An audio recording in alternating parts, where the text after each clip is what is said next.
Please welcome Adam Baker to the stage.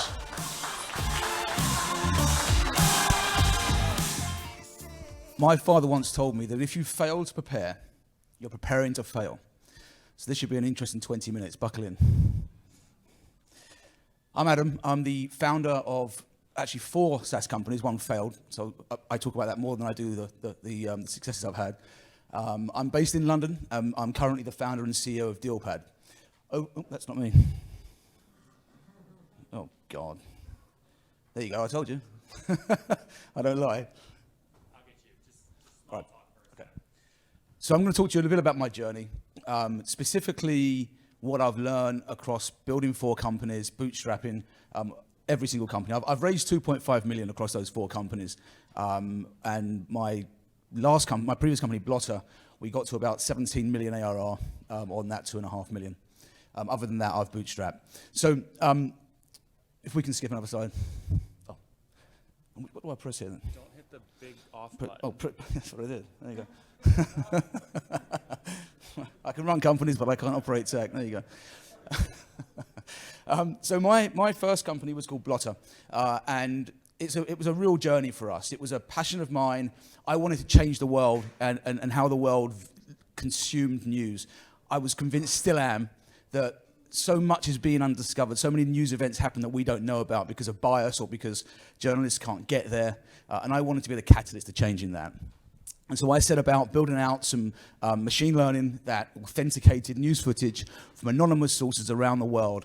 And we built a global network of 1 million people. We had a team of 27 people. And 18 months later, we had 0 revenue.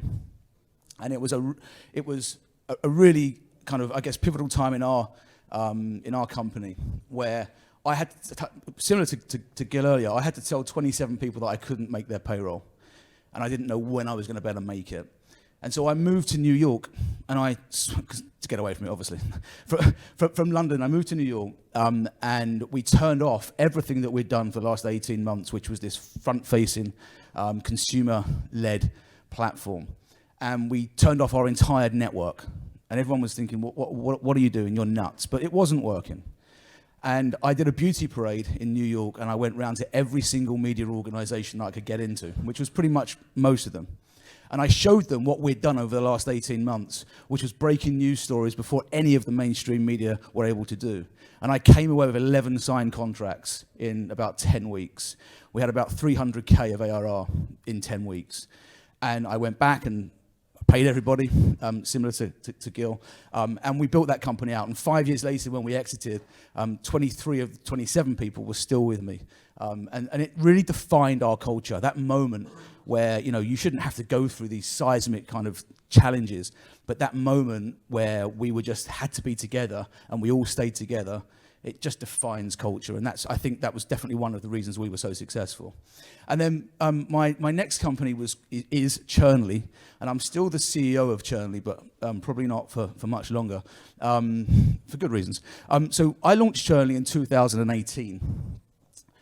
And if you look at our 18 revenue, we had 20K. And then in 19, we had about 600K's worth of revenue. And then COVID happened. And our customer acquisition went absolutely nuts because everybody stopped thinking about how can we generate revenue. It's how can we save our customers? How can we avoid churn? And so timing for us was great. We were all walking around in like double masks, hoping it would never end. I'm joking. But the timing was good for us as a business, and we moved from about 600K to about $5.5 million US in 18 months, just under 2 years. And that obviously led to quite a lot of growth challenges for us in terms of people, in terms of support and being able to make our customers successful. But the real challenge now for us is that we've gone on this massive hockey stick over the last kind of couple of years, but we can't sustain that because companies now aren't thinking about churn as much. And so the challenge that I've got as the CEO of this company is how do we continue to grow? And so obviously, as a company that solves churn problems, we can't lose our customers. So that's our number one priority. And then how do we grow? And so what I'm going to show you is just some of the tactics that we've used. So we grew from about 200,000 USD to 2 million in 12 weeks.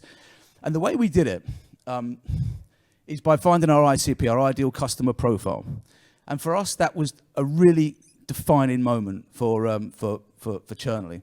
So let me just tell you a bit about our customer base. So we custom everything, right? So there's nothing off the shelf with Churnley. We've got some models that we use. One of the biggest challenges we have is data, getting our customers or our prospects to share data with us. It's one of the biggest challenges we've got from one data center to the other for lots of different reasons. And so we really had to go back to the drawing board and figure out who our customer was. Who did we want to service? At one point, we had DHL calling us and telling us they wanted to work with us. We could never support DHL, but we had that conversation, and we wasted months talking to DHL. And we really had to home in. So we decided we would focus on B2B software companies that had a platform. And the reason for that is because, and I'll talk a bit about this in a minute, when you think about churn, a really big denominator of why users churn is how they use your platform. We're not just in a single feature. It's things that the human eye wouldn't find. It's a combination of features that will contribute to that particular user not using the platform enough or not growing enough. And I can talk about that in a bit. So what we did, we really looked at, okay, who's our customer? Who's our ideal customer? And then inside that customer, who's our ideal buying persona? And let's live their life. Let's really understand what they care about. So if you look here, we're talking about, what keeps you from being more efficient at work? What limits you from doing your job the right way? What parts of your skill set do you need to work on? What are you being asked to do more of by your business and your company? What's going to make you successful? We really wanted to understand things that probably weren't that relevant to what we were going to deliver to them, but we wanted to understand who that buying persona was. And then we looked at the problem we were solving. So is it a critical problem? Is their life going to stop if we turn this off at some point? What are we solving for that company? And knowing the customer that we really wanted to target, knowing the user that we were going to hopefully be providing the software for, and then really understanding how our solution could fit that was a really significant help. And so we built out this framework that enabled us to go through this. It took us months, but it was absolutely probably the biggest reason why we were able to then scale. So at Churnley, our average contract value is about 150K. So we've got customers that pay us a lot more than that, and we've got customers that pay us a lot less. But typically, it's about 150K. Our sales cycle is anywhere from about 4 months to a year and whatever, right? It's long. It's complex. So we are talking to multiple stakeholders across multiple teams, from finance to customer success to sales to anybody that's involved in customer retention and revenue growth. And so we really had to make sure that that we had the right tools and the right framework. So we went back to the drawing board, and we started to look at what we needed to build, what solutions we needed to build to serve our ideal customer and our ideal buying persona. And then from there, we built out a roadmap. And what was really clear was that we needed to integrate into more of our customers' workflows. And we didn't do that very well initially. And again, that was a real tipping point for us, because the moment we could go and sit inside a customer and we could say, yep, we do integrate into SAP or Oracle, which are the two main integrations we have, it was a game changer. And we wouldn't have known that if we had not gone through the research. And so I just want to talk to you a bit about how we then win, because we still win, good, high-value deals in a very, very complex sales process. So we've built out something called value validation. And what that is for us, it means that we absolutely want to get the executive sponsor of this project to the table. And if we don't continue the conversation. That's the first thing we ask for when we go into a sales process. Who owns this at the top of your company? Is there a budget approved for this already? Can we get access to them? And it's not just a hello, we want them at the table. And we have our own process. Now, one of the things with sellers, and I'll go back to, I'll come on to my latest company, DealPad, because this is fundamentally sits across it. But one of the biggest challenges that I've seen with sellers is that they're scared to ask questions. They're scared to take their buyers through a journey. And so what happens is they just fall into the buyer's sales process, and they're out of control of that process themselves.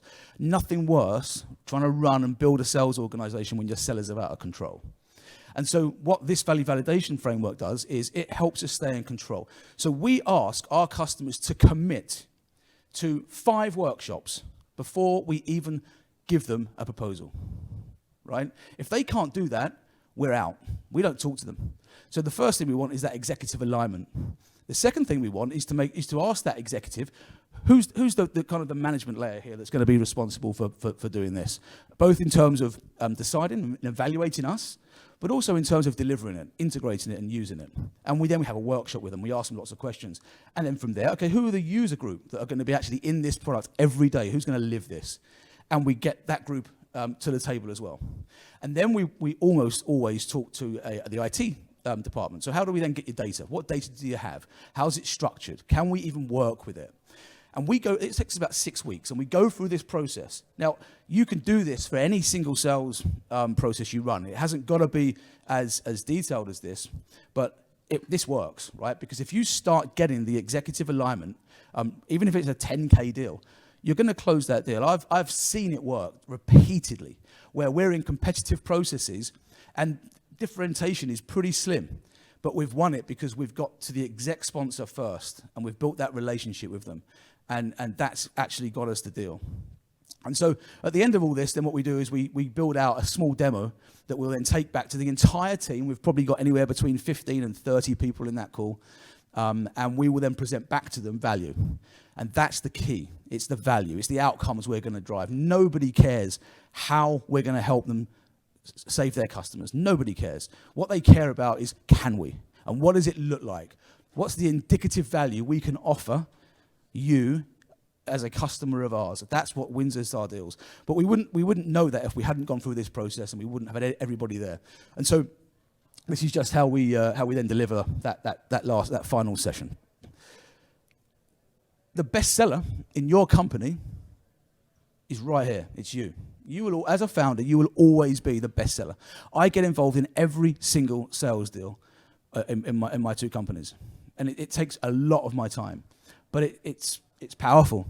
And I can tell you, when I outreach, I get 70% more response than my SDRs or my AEs.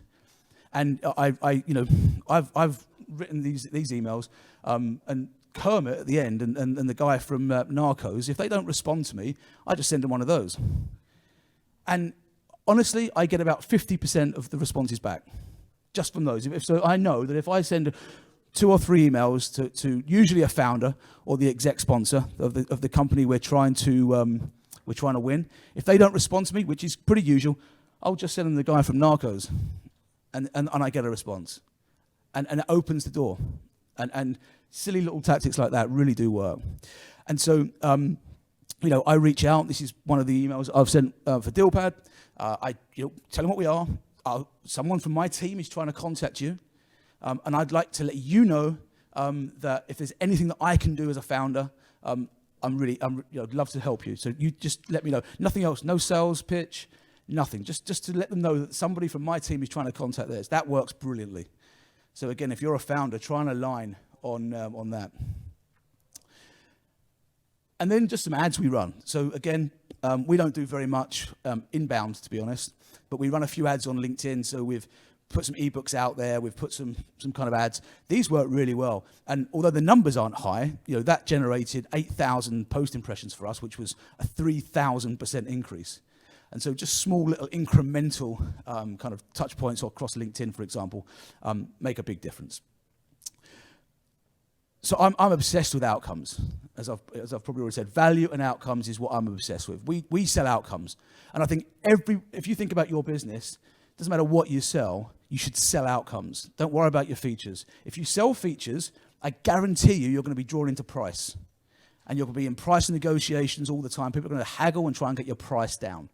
Focus on outcomes and value. If a customer buys your product, what are they going to get back? What's it going to do? What's it going to help with? Try and show them reference stories of customers that look just like them and what you're doing for them. I promise you it will elevate everything you're doing in your sales motion. So we're really focused on not talking about features. We hardly ever demo. We never demo on a first call, ever. And you know, we will just talk about value. Can we solve the problem that you're looking, you know, that you have? What is that problem? Really dive into that problem. Can we solve it? And then on the back of it, you'll get really good reviews. And we've got a whole bunch of 5-star reviews because we deliver value. We understand what value looks like to our customer. We're not just going into this thinking, oh, great, they've bought our software, now let's just get them in it. We actually know what the outcomes are they want to get out and invested in our software. It makes a big difference. Sounds really simple, but not many companies are doing it. So let's look at churn. How many of you look at contraction right now when you think about a customer attrition? One of you over there, 2 maybe. Yeah, not many, right? Contraction is churn. And people don't think about it. They look at churn and they think, oh, we've still got a customer. What they're not looking at is if you sell by, how many of you sell per seat here? Quite a few of you. So if you're selling by seat, contraction is the biggest killer for your business, because you'll bring a customer on, you might sell 100 seats and you've still got that customer in 12 months time, but you've probably churned 60% of your seats. So you're contracting revenue. And so what we look at is how you stop contraction. And what we've found is that there are a number of kind of common triggers that really determine whether a customer is going to churn or not. And so credit card expiries. If you enable your customers to pay via your web app and they pay on the credit card, their card expires. They're not coming back to your platform and updating their card. And so you'll keep on sending them reminders, and they probably won't do anything about it. That customer will at some point churn, or they'll contract, particularly if it's a single seat business. If you're selling single seats, it's very, very unlikely. The other thing is with single seats, if you sell single seats, I guarantee you're not going to be able to grow that company as well as you could. Because when you sell single seats, the organization that person works for doesn't know anything about your software. When we sold by seat initially, and then what we did is turn that off, and we just go and sell into the company now, and we sell directly into the organization. It takes longer, but you'll get a much higher ARR, and you'll retain that customer much better than you would had you, than if you sold single seats. If you don't see, and it sounds an obvious one, but if you don't see growth from an account, the likelihood is they're going to churn, right? Or they're going to contract. You need to develop growth strategies for your customers every single day. And I see CSMs, customer success managers, customer success teams, just focus on engagement. They're focused on how do we make that customer successful. That's great, but how are you going to grow that customer? How are you going to surface opportunities for that customer to do more with you and become more dependent on you? Because if they keep on buying more things from you, even if it's just small incremental things, they're going to stay. And so growth in a customer success team, I think, is the number one part of a customer success team's job. Because you think about it, you're never going to grow a customer if they're not engaged. So they have to be engaged to grow. So think about growth and how you're going to surface growth opportunities. We see that a lot. And then finally, I've touched on it, but this is very arbitrary, and it's very, very difficult to understand from the human eye. But when you look at a platform, we put a little bit of JavaScript into each product feature in our customers' platform. And when you actually look at the usage and how people are interacting, you can start to get patterns. But it's very different from every company, which is why we custom build our software. But you'll start to see that if you use this feature with this feature and this feature, you're more likely to better grow that customer. And so that's the kind of predictive analytics analysis that we provide our customers. And so just very quickly, this is just a classifier. This just shows you that we've got our precision on our machine learning prediction to 98%, which is the highest in industry for sure. So I've covered most of this. Integrate into workflows if you want to really make sure that you're building customer value and customer loyalty. Very, very difficult for a customer to leave you if you're embedded into their workflows. They're not going to turn you off. If you're not and they're using your platform on a web browser, for example, it's very, very easy for them to switch it off, move to a competitor, and you'll lose them. So if you can, figure out what their workflow looks like. What's their tech stack? What's their sales stack? What's their CS stack? And bake into that. Don't have them in your platform. You don't need them in your platform. Get into the workflows that they're already working in. It becomes way, way less likely that they'll leave you.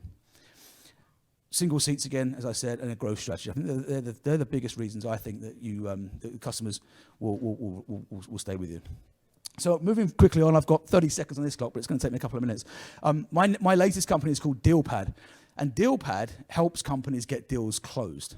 And so this is a combination of all the work that I've been doing over the last 15 years, building my 4 or previously 3 software companies. And I've used this framework all the way through those organizations, and particularly with Churney, to get these deals closed. So DealPad is a digital sales room.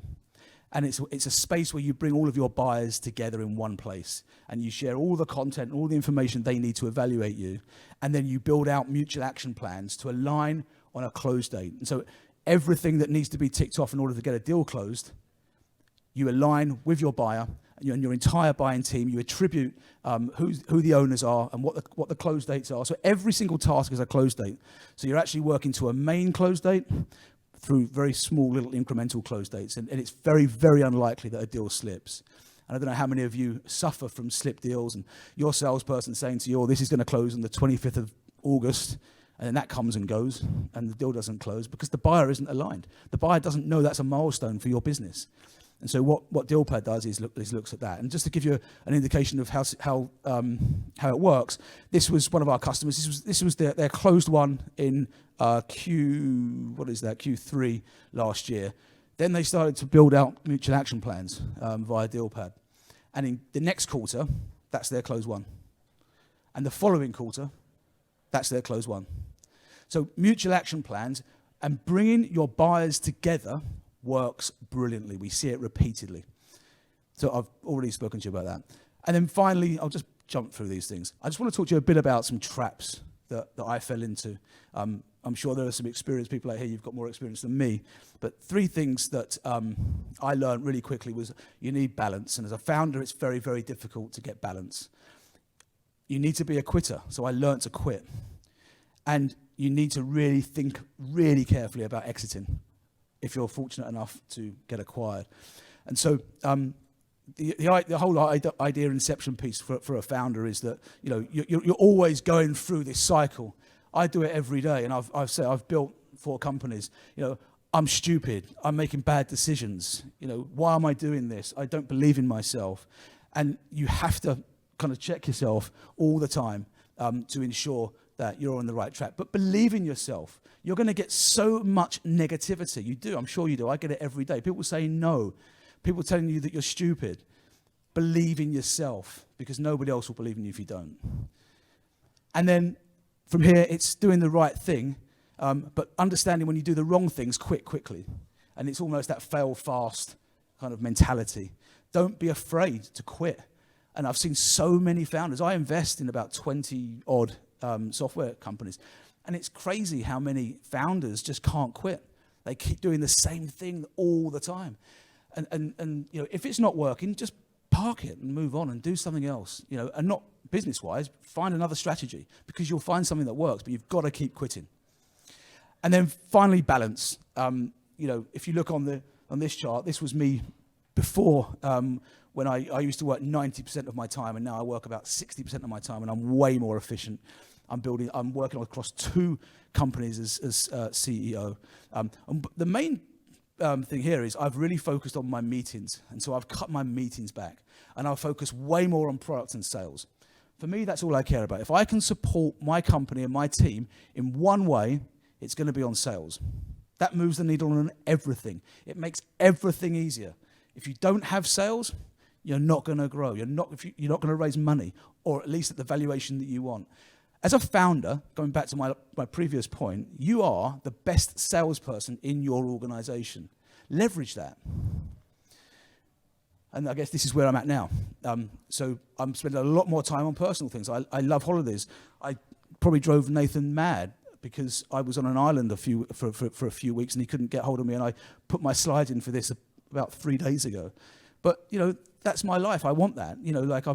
That's how I balance my life now. And if other people have to kind of work around it, then so be it. That's what works for me. And I think as a founder, you've got to find what works for you. And then finally, just earn-outs. I won't go into this too much, but I'm doing a brain day at 1 o'clock, I think, downstairs. So we can talk about this, but if you're interested in kind of what happens during an exit, I've got some horror stories that I can share with you.